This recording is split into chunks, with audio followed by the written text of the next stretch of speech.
So how do we complete complex tasks? We do it through practice. We do it through automaticity, which means building that muscle memory.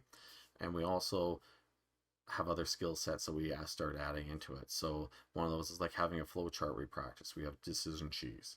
And after we do all that, practicing that, it becomes a thing they call schema, or it becomes a chunk of information. We call it chunking. We break it down.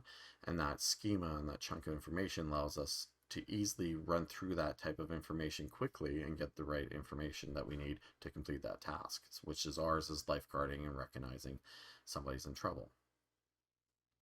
Again, I just went through some of these. So we talk about scripting. So scripting is basically that if this happens, I do this, right? So with a flow chart, or like the flow chart is also a decision tree. That's your policies and procedures. What procedure do you do if you have a cardiac arrest in your pool? It will have all the steps. And by having all the steps laid out, and when you practice them over and over, you actually don't have to put them in each of one of those sticky notes. Next one is practicing, again, like halo events. And halo was basically high acuity, low outcome. So you, again, practice stuff that you don't normally going to have. And the high acuity is that means somebody serious is going to be seriously in trouble. And that would be like a cardiac arrest in your pool. It doesn't happen very often. It may never even happen.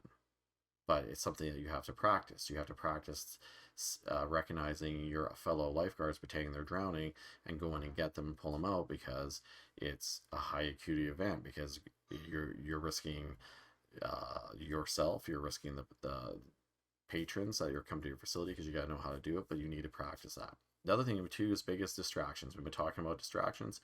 You need to remove the distractions while you're lifeguarding, right? So that way we don't have other stuff peeking into the front of our brain, and let us do it. And then the biggest one is don't start combining complex tasks. So complex tasks, right, are like the scanning. We do scanning, we do recognition. We don't want to be, doing math while we're scanning, right? We don't want to be studying our homework on the edge of a deck, especially if you're working in a small outdoor pool and you don't have a lot of people in the pool. Like you might only have one or two show up that day. But studying your homework while watching two people in the pool probably isn't the best thing.